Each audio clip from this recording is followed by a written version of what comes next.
APBN, maka ini terkait pajak, maka ini pesantren harus ada. Jadi RMI perlu mendesain pelatihan tentang sistem perpajakan. Jangan sampai ada double account. Jangan sampai ada double account. Dan kita kemarin juga sudah ngomong sama Direktorat Pesantren terkait ini. Ini Kemenak, Direktorat Pesantren belum memikirkan terkait dengan double account terkait perpajakan yang ada di dunia pesantren seiring dengan diberlakukannya undang-undang pesantren dan peraturan pemerintah terkait dunia pesantren yang di situ anggaran. Ini nggak boleh, ini harus benar-benar pesantren sebagai yayasan. Maka ini pajaknya itu juga berbeda. TBN itu pernah mengalami hal ketika ada satu ruang dikontrakkan pada PT Pos, maka semuanya pembiayaan, semua harga, semua pajak itu meningkat menjadi normal sebagai perusahaan yang semula itu paling-paling cuma berapa ratus ribu umpamanya itu meningkat sampai jutaan. Maka dikembalikan PT Pos diputus kontraknya, dikembalikan lagi menjadi NGO sebagai ormas. Nah ini tunggu aja pada saatnya akan ada pendidikan itu, pelatihan tentang perpajakan yang terkait dengan undang-undang pesantren. Konsep teknologisnya yang jelas tidak boleh ada double bayar gitu.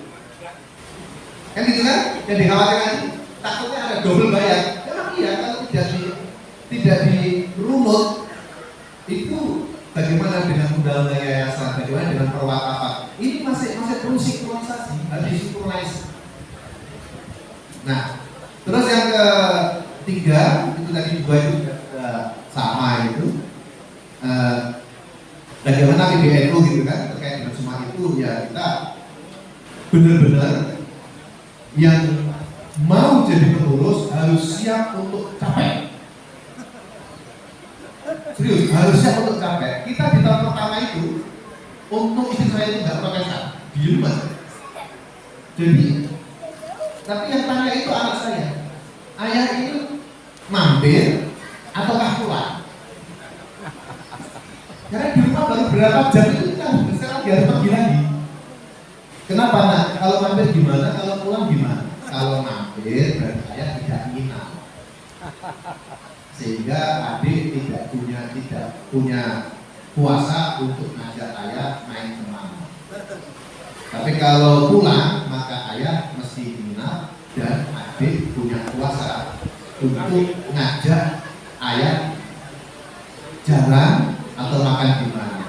Wah, saya. Jadi sampai tahun kedua ini itu benar-benar baru selesai, belum selesai sudah dihadapkan lagi gerakan-gerakan yang lain. Dan itu terus kita harus mendampingi di tingkat wilayah maupun cabang. Dan cabang ini kita pun juga harus mendriving cabang-cabang. Jadi ibaratnya itu dalam pengurusan NU itu kayak satu mobil.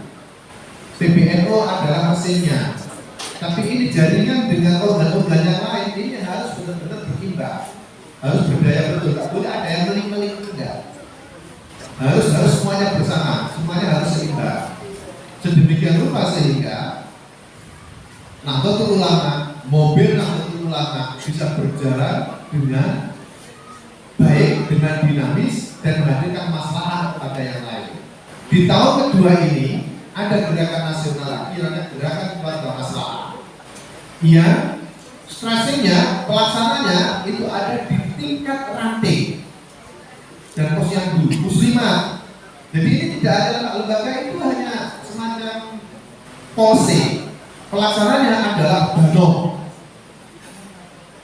Semua di seluruh ini dari lapisan terbawah itu benar-benar dirasakan. Maka efeknya Kartanu tidak dilahirkan, belum dilahirkan sampai hari ini. Kenapa? Karena Kartanu berbasis layanan. Kartanu tidak boleh model ATM itu pemerasan terhadap warga. Kartanu berbasis layanan. Apa? Pemegang Kartanu mendapatkan atas layanan pendidikan yang jaringan NU.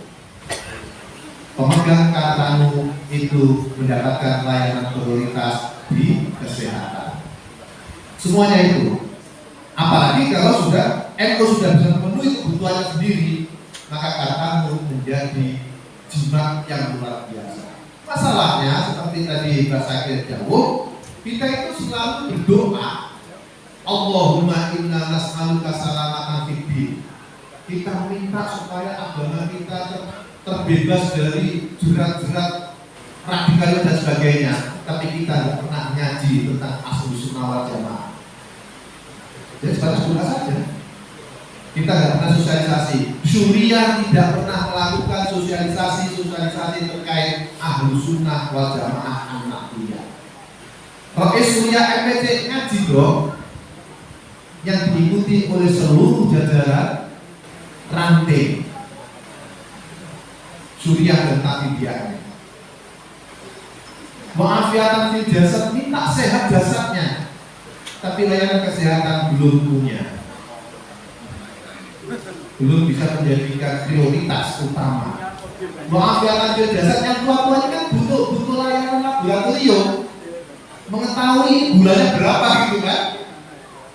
Tadi dikatakan gratis, tapi pengobatannya ke PK Muhammadiyah bayar lagi, gitu kan saya? Pak saya, Mu'afiatan fil jasad, Pak saya senang, Ansor senang. Masih ada ilmi layanan pendidikan NU. Ini pun juga harus mahal nggak apa-apa, tapi hasilnya luar biasa. Masyarakat kota itu kan uang itu kan jadi ukuran. Kalau mahal berarti kualitasnya bagus. Kita itu sudah murah tidak kualitas bagus, belum mustahil. Masih ada kabar diri sih. Trendingnya itu gimana? Operasinya kayak apa? Positioning NU di dalam operasi itu sebagai apa? Mustahik atau pemegang saham? Kalau usaha-usaha yang menjadikan NU sebagai mustahik, 10% keuntungan untuk NU pasti gagal. Karena menjadikan NU sebagai pihak penerima zakat dan miskin. Saya kira 7 hal itu, jadi itu kita operasionalkan dalam tindakan konkret. Wabarakatuh rizki, wabarakatuh qoblal maut. Ya istighosah. Warahmatan indal maut. Ya layanan bagaimana melayani orang-orang yang meninggal itu, merawat jenazah dan sebagainya itu. Wabarakatuh ba'dal maut, Paul, Yasinah dan sebagainya. Saya kira ini dikonkretkan, konkretisasi doa, konkretisasi yang sifatnya teologis, sifatnya itu sana, itu dikonkretkan dalam tindakan konkret yang nyata itu. Tapi ini bisa kita lakukan, ta'abbud wal hikmah bisa kita lakukan kalau pada diri kita itu ada tawakul. Iblis itu gagal melakukan penyembahan karena ada keangkuhan. Yang aku pasti angkuh, kalau sudah angkuh meremehkan yang lain. Sementara hikmah ini pun juga demikian. Kita nggak akan bisa melayani kalau pada diri kita itu masih ada keakuan ataupun keangkuhan.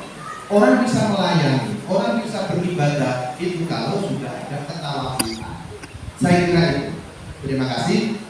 Kurang lebihnya mohon maaf. Semoga tidak puas sehingga semuanya akan bergerak saling mengasah, saling asuh yang jelas. Dalam level kepemimpinan tidak boleh ada kebencian satu dengan yang lain, karena benci terhadap yang lain itu sifat paling rendah dalam sebuah tatanan sosial.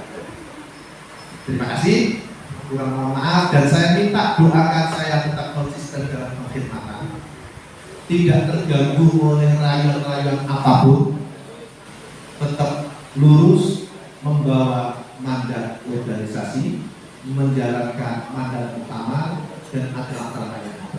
Wassalamualaikum warahmatullahi wabarakatuh.